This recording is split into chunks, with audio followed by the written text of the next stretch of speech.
ओम मनोजवं मारुततुल्यवेगं जितेन्द्रियं बोधिमतां वरिष्ठं वातात्मजं वानरयूथमुख्यं श्रीरामदूतं शरणं प्रपद्ये। नमस्कार, स्वागत है आपका आचार्यवाणी में। मैं आचार्य डॉक्टर विक्रमादित्य आपके साथ हूँ। आज का विषय है कुंभ राशि वालों के लिए ग्रहों का योगायोग अप्रैल के अंतिम भाग में किस प्रकार का रहेगा। देखिए, कुंभ राशि सबसे इंपॉर्टेंट है अप्रैल के अंतिम भाग में। जी हाँ, क्योंकि शनि की राशि है, शनि मंगल की युति चल रही थी और इसी राशि पर जब दो आपस में ग्रह, मंगल भी साथ में आके शनि के साथ बैठ गए थे और ये द्वंद्वात्मक स्थिति उत्पन्न कर रहे थे, विस्फोटक स्थिति उत्पन्न कर रहे थे। और अब अप्रैल के अंतिम भाग में आपकी राशि पर जो शनि की राशि है, शनि स्वग्रही है, यहाँ मंगल ने जो उत्पात कर रखा था वो शांति की तरफ जाने वाला है। जी हाँ, शांति की तरफ जाने वाला है, ग्रह परिवर्तन की तरफ जा रहे हैं और ये शांति विशेष तौर पर आपके लिए बड़ी सुकून देने वाली रहेगी। मन में चल रहे अशांत वातावरण को शांत करने की तरफ जाती दिखाई देगी। कई ग्रहों का परिवर्तन का योग बन रहा है इस समय में। आपकी राशि के द्वितीय भाव धन भाव में शुक्र महाराज आगे निकल जाएंगे, वहाँ से उच्च की स्थिति होकर शुक्र का परिवर्तन मेष राशि में हो जाएगा। बुध जो आपके द्वितीय भाव धन भाव में चल रहे हैं, कमज़ोर अवस्था में चल रहे हैं, वो विशेष तौर पर हम परिवर्तित होकर मार्ग जो वक्री चल रहे थे वो मार्गी होंगे, सही दिशा में जाएंगे, सीधे चलने शुरू करेंगे। और ऐसे में इन सब ग्रहों का योगायोग आपके लिए क्या व्यवस्थाएं उपस्थित करेगा, कहाँ आपके लिए चीज़ें ठीक होंगी, कहाँ आपको ठीक करने के लिए कर्म करने पड़ेंगे, ये सब सिद्धांत आपको समझ लेना चाहिए। जो विज्ञान के अनुसार से, ज्योतिष के विज्ञान के अनुसार से चीज़ों को समझ लेते हैं, स्थितियों को समझ लेते हैं और देश काल परिस्थिति के अनुसार से कार्य करते हैं, उनके लिए समय हमेशा सुलभ ही रहता है, अच्छा ही रहता है। और नहीं तो ग्रहों के अनुसार से फिर चलती रहती हैं चीज़ें और फिर नुकसान के योग बनते हैं। तो जब ज्योतिष के विज्ञान के माध्यम से हम लाभ ले सकते हैं, समझ सकते हैं स्थितियों को, तो कई प्रकार से कई कष्टों को दूर करने का योग भी हम ज्ञान के अनुसार से बना सकते हैं। तो कुंभ राशि वालों को समझना चाहिए ग्रहों का योग उनके लिए क्या कर रहा है अप्रैल के अंतिम भाग में। 21 अप्रैल से आरंभ करते हैं। देखिए, 21 अप्रैल का दिवस त्रयोदशी तिथि उदया तिथि है, रविवार का अवसर है। कन्या राशि में चंद्रमा का पदार्पण हो रहा है। कन्या राशि में चंद्रमा का चलना, आपके छठे भाव में, अष्टम भाव में चंद्रमा का जाना, ये थोड़ा सा मनोमस्तिष्क को थोड़ा सा बंधन में डालता है। मन थोड़ा सा ऐसा हो सकता है, हर चीज़ को करने से पहले थोड़ा दिमाग में बंधन उत्पन्न होने के योग बन सकते हैं। तो मन थोड़ा सा बंधा बंधा सा रहेगा, उसको ठीक करने का आपको प्रयास करना चाहिए। नए कार्यों को आरंभ करने में थोड़ा संकोच आता दिखाई देगा, लेकिन सर्वार्थ सिद्धि योग विद्यमान है, तिथियां शुभ हैं, प्रदोष का योग है और ये सब प्रकार से कल्याण करने वाला है। देखिए, चंद्रमा जब कमज़ोर हो ना, तो सबसे पहला क्या करना चाहिए, चंद्रमा को प्रशस्त करने का उपाय करना चाहिए। चंद्रमा के ईश्वर हैं शिव भगवान और देव योग से सुंदर तरीके से इस दिन प्रदोष का योग है, रवि प्रदोष का योग है। सूर्य परिवर्तित होकर आपकी राशि में उच्च के चल रहे हैं, तृतीय भाव में पुरुषार्थ को बढ़ाने का प्रयास कर रहे हैं। पुरुषार्थ में यदि कार्य करें, आगे बढ़ने का कार्य करें और लेकिन मन कच्चा हो, जो चंद्रमा की स्थिति दिखा रही है, मन जो काम खुल के नहीं करने दे रहा है, तो वो समस्या का कारण है। तो एक काम कर लीजिए ना, मन को ठीक करने के लिए भगवान शंकर का शाम को प्रदोष काल में जब सूर्य अस्त हो जाए उससे 2 घड़ी, यानी करीब करीब जो सूर्य अस्त होने के बाद जो करीब करीब समय हो 40 मिनट का, उसमें भगवान शिव का दूध से ओम नमः शिवाय का जप करते हुए अभिषेक करें। देखिए, चंद्रमा प्रशस्त होगा और सुंदर तरीके से भी चंद्रमा 2 दिन रहना है यहाँ पे और बहुत सुंदर तरीके से आगे आने वाले समय में चंद्रमा बृहस्पति का योग बनने वाला है। आने वाले कुछ दिनों में ये आपके लिए बहुत सुंदर योग बनेगा। तो उसका लाभ चाहते हो तो मन को ठीक करने का प्रयास कर लीजिए। ये सुंदर उपाय हमने आपको बताया। हींग लगे ना फिटकर डंक चोखा अवश्य होने के योग बनेंगे। बहुत सारे लोग जन्मपत्रियों को देखकर, विषयों को देखकर आपको कई प्रकार के ऐसे उपाय बता देते हैं, खर्चा, ये नग पहन लो, ये कर लो, वो कर लो, और आपको भी पता है कि नग पता नहीं कितने अच्छे होंगे, कितने खराब होंगे। दुकानदारी बनी हुई है। सीधी तरीके से शास्त्र में, ज्योतिष के अनुसार से हमारे पिता आचार्य श्री केशवदेव जी ने इस बात सिद्धांत को समझा। हमने कोई नग नहीं बेचा आज तक। मतलब आपको जान के आश्चर्य होगा, ज्योतिष के अनुसार से जब मैं बहुत साल वर्ष पूर्व एक चैनल पे कार्य करने मुझे बुलाया गया तो महाराज बोले, आपका तो ज्योतिष वाला वो विषय लगता ही नहीं है, ना नग पहन रखे, ना मालाएं पहन रखी हैं, और आप टीवी पे बैठ के कैसे हम आपको ज्योतिषी पसंद करेंगे। तो हमने कहा, भैया देखो, हम ऐसे ही रहेंगे, ना हम कोई नग पहन रहे, ना कोई माला पहन रहे, आपको बैठाना है बैठाएं। लेकिन उसके बाद देख लीजिए, सब बड़े बड़े चैनल्स पे, इंडिया टीवी, जी टीवी, सब रिपब्लिक्स, इन सब चैनलों पर हम लगातार उपस्थित होते हैं और जितने भी लोग वहाँ बैठे होते हैं, आप समझें ज्योतिषी अपने आप को दिखाने के लिए मालाएं और क्या क्या, नहीं तो मुकुट और क्या क्या चीज़ें अपने आप को। लेकिन ज्योतिष एक प्रत्यक्ष विज्ञान है। हमने आपको इस चैनल के माध्यम से बहुत सुंदर छोटे छोटे उपाय बताने का प्रयास किया है। उसमें फंसे ना, विडंबना में ना फंसे। ये जो उपाय शास्त्र के दृष्टिकोण से बताए हैं, जो मैंने कहा हींग लगे ना फिट की रंग चोखा होगा, तो चंद्रमा को प्रशस्त करने का रास्ता हमने आपको बता दिया। प्रदोष का योग देवयोग से आया, और उस दिन दूध में थोड़े तिल डालकर भगवान का अभिषेक कर लीजिए, सुंदर तरीके से देखिए लाभ के योग बनेंगे। मैं सिद्धांतिक बात हम करने का प्रयास करते हैं। 22 अप्रैल की तिथि चतुर्दशी तिथि है, सोमवार का अवसर है, रवि योग विद्यमान है, नए कार्य करने के लिए बहुत सुंदर दिवस है। और चंद्रमा थोड़ा शीर्ण है आपका, चंद्रमा को ठीक करने के लिए सोमवार का अवसर है। सुबह सुबह शिव का थोड़ा अभिषेक भी कर लेंगे, ओम नमः शिवाय का जप कर लीजिए, सोमेश्वराय नमः इस मंत्र का जप कर लीजिए। देखिए सब सुंदर स्थिति बनेगी, ग्रहों की स्थिति आपके अनुकूल होगी, तो ये सुंदर उपाय अवश्य करने का प्रयास करना चाहिए। 23 अप्रैल का दिवस विशेष परिवर्तन का दिवस है, आनंद का दिवस है आपकी राशि के अनुसार से। तो जी हाँ, एक तो समझ लीजिए तिथि क्या कहती है, पूर्णिमा है, मंगलवार है, मंगल परिवर्तन में जा रहे हैं। मंगल शनि के विशेषतः प्रभाव से, शनि के घर को छोड़कर शांत बनाने के लिए, विश्व को शांत करने के लिए मीन में जा रहे हैं। मीन में जाएंगे सुबह 8:38 पर, साथ साथ सुबह 9:15 पर चंद्रमा भी बृहस्पति के साथ बड़ा सुंदर योग बनाएंगे भाग्य में जाकर आपकी राशि के अनुसार। जी हाँ, कुंभ राशि के अनुसार से भाग्य में जाके बैठ जाएंगे। धर्म में आस्था, विश्वास, मन से मन प्रसन्नता, अच्छे कार्य करने को मन करेगा, धर्म में आस्था रहेगी, मन सरल हो जाएगा, मन बंधन से बाहर आ जाएगा, धन लाभ के योग बन जाएंगे। ये सब स्थिति बहुत बन रही है, और दिन भी बड़ा अच्छा है, पुण्य को बढ़ाने वाला। हनुमान जी की आराधना, हनुमान जी का जन्मोत्सव है। चैत्र पूर्णिमा के दिन हनुमान जी का जन्मोत्सव माना जाता है काल भेद के अनुसार से।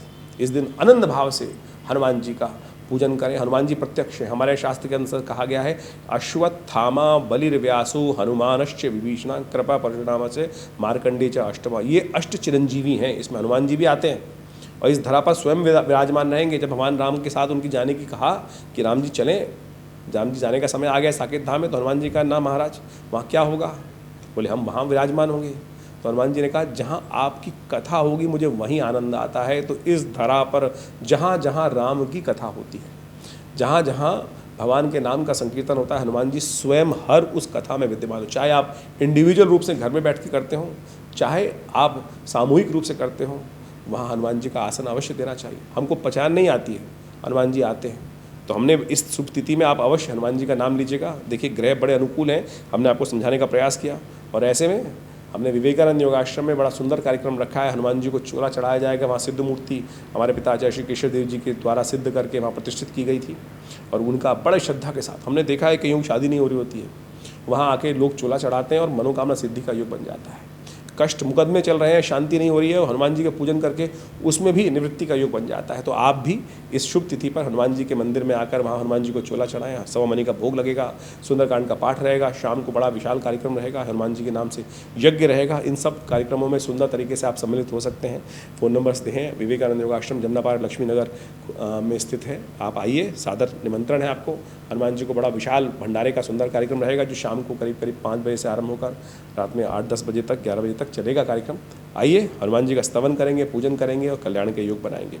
24 अप्रैल का दिवस आपकी राशि के अनुसार से बड़ा सुंदर है, प्रतिपदा तिथि है, और प्रतिपदा तिथि के साथ बुधवार का योग है। और इस दिन भी ग्रहों का परिवर्तन का योग बन रहा है। शुक्र जो है वो मेष राशि में उच्च राशि से निकलकर मंगल की राशि में प्रवेश कर रहे हैं, मेष राशि में प्रवेश कर रहे हैं, और आपके द्वितीय भाव से निकलकर आपके तृतीय भाव में जाने के योग बना रहे हैं। ये आपके लिए नई प्रेरणा देने वाले होंगे, आपके लिए नया शक्ति का संचार करने वाले होंगे। मेष राशि में जाए बृहस्पति के साथ, सूर्य के साथ उनका सुंदर योग बनेगा। जब तक उदय रहेंगे ना, अभी कुछ दिन उदय रहने वाले हैं, और वो बड़ा सुंदर शक्ति के साथ काम करने वाले हैं। और ऐसे में बहुत विशेष तौर पर कई विचारों में, कई चीज़ों में, खोजों में आपका नया विषय में दिमाग पर चलता दिखाई देगा, और वो बुद्धि से आपको लाभ बनती के दिखाई देंगे।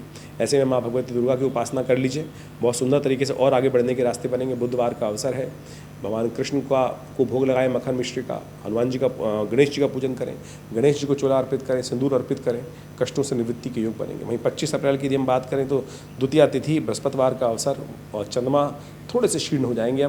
अब वृश्चिक राशि में चंद्रमा का पदार्पण होगा। वृश्चिक राशि में विशेष तौर पर चंद्रमा का जो पदार्पण होने का योग बनेगा, ये आपके लिए बहुत विशेष तौर पर समझ लीजिए, थोड़ा सा कहीं ना कहीं मन मस्तिष्क में थोड़ा सा आपके लिए काम करने में थोड़ी दिक्कत आने के योग बन सकते हैं। चंद्रमा को ताकत देने की ज़रूरत है।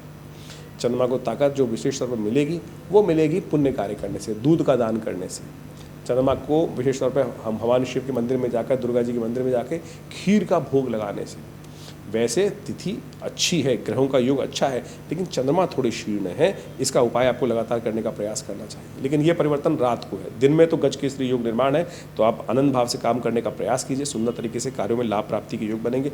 कल से चंद्रमा थोड़े क्षीण होंगे, तब उसका उपाय विशेष तौर पर कर लीजिएगा। 26 अप्रैल का दिवस, द्वितीया तिथि थोड़ी सी विराजमान रहेगी, शुक्रवार का अवसर रहेगा, और विशेष तौर पर बुध इस दिन मार्गी होते हुए दिखाई दे रहे हैं। मीन राशि में चलते हुए बुध जो वक्री थे और सूर्य से थोड़े दूर जा रहे थे, अब वापस सूर्य की तरफ आकर्षित होकर उनकी तरफ गतिमान होने का प्रयास कर रहे हैं। सुबह 5:50 पर ये परिवर्तन का योग बन रहा है। ऐसे में विशेष तौर पर शुक्रवार का अवसर है और चंद्रमा थोड़े क्षीण है, तो थोड़ा गौ सेवा कर लीजिए, थोड़ा गाय को ज्वार खिला दीजिए।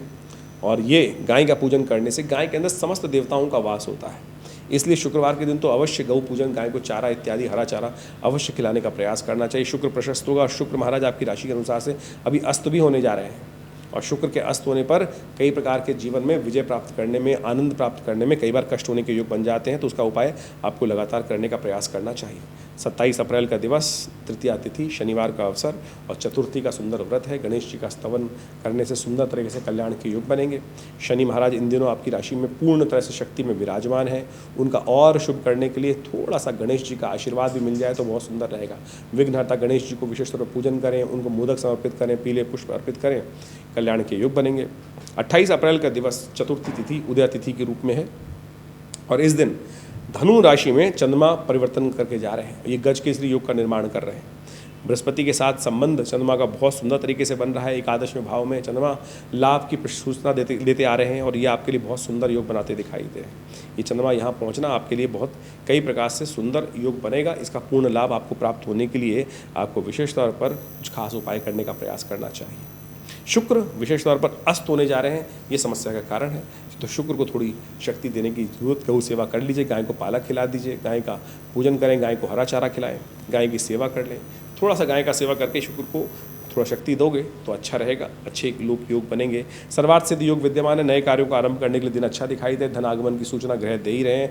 आने वाले 2-3 दिन इसी प्रकार के रहेंगे आपके लिए। 29 तारीख का दिन भी सोमवार का अवसर, पंचमी तिथि, सोम पंचमी का तिथि का योग है, और ग्रह आपके अनुकूल हैं। गज केसरी योग का निर्माण जो चल रहा है वो कहीं ना कहीं धन आगमन की सूचना आपकी राशि के अनुसार से आपको मिलती दिखाई देगी। ग्रहों की स्थिति अच्छी रहेगी। ऐसे में माँ भगवती दुर्गा की सुंदर उपासना करने का प्रयास करें, माँ पार्वती जी का सुंदर उपासना करने का प्रयास करें। सर्वमंगल मांगल्ये शिवे सर्वार्थ साधिके शरण्ये त्र्यंबके गौरी नारायणी नमोस्तुते। इन दिनों ग्रह दिखाते हैं कि बृहस्पति को थोड़ी ताकत की आवश्यकता रहेगी, क्योंकि बृहस्पति आगे परिवर्तन की तरफ जाने वाले हैं। माँ दुर्गा की उपासना अवश्य करें। इन दिनों खासतौर पे कुंभ राशि वालों के लिए खासतौर पे दुर्गा जी की उपासना, यज्ञ सब प्रकार से कल्याण करने वाला रहेगा। 30 अप्रैल का दिवस, षष्ठी तिथि, मंगलवार का योग, और चंद्रमा का परिवर्तन 12वें भाव में हो रहा है। ये खर्चे बढ़ाने वाला रहेगा आपके लिए, थोड़ा ध्यान रखते हुए कार्य करने की ज़रूरत है। चंद्रमा का 12वें भाव में जाना जुर्माने करने वाला होता है, और कहीं ना कहीं थोड़ी समस्याएं उत्पन्न करने वाला होता है। ध्यान रखते हुए कार्य करें। नए कार्यों का आरंभ करने के लिए थोड़ी समस्याएं हैं, क्योंकि भद्रा विद्यमान है। सुबह 7 बजे से लेकर करीब करीब शाम को 6 बजे तक ये योग रहेगा। तो आज का दिन नए कार्यों को, सर्वार्थ सिद्ध योग है, लेकिन ध्यान रखिएगा भद्रा साथ में विद्यमान है, तो नए बड़े प्रोजेक्ट्स पे हाथ न डालें, वो अच्छा रहेगा। इन राशियों के प्रभाव से बहुत सारे लोगों के मन में प्रश्न चलते रहते हैं, और वो लोग हमें लगातार हमारे YouTube चैनल पर प्रश्न भी करते हैं कि राशि कौन सी समझें। देखिए, राशि कई प्रकार की होती हैं। जन्म राशि, लग्न राशि, नाम की राशि, सूर्य राशि, और हर राशि का अपना एक प्रभाव है। हम आपकी राशि के अनुसार से यहाँ जन्मपत्री जो पूरी हॉरोस्कोप को डिस्कस करने का प्रयास करते हैं। जितना % जिस राशि का प्रभाव है उतना % पहले सबसे पहले जन्मपत्री को अच्छे से एनालाइज करने की ज़रूरत होती है, कौन सी राशि आपके लिए प्रभावी है।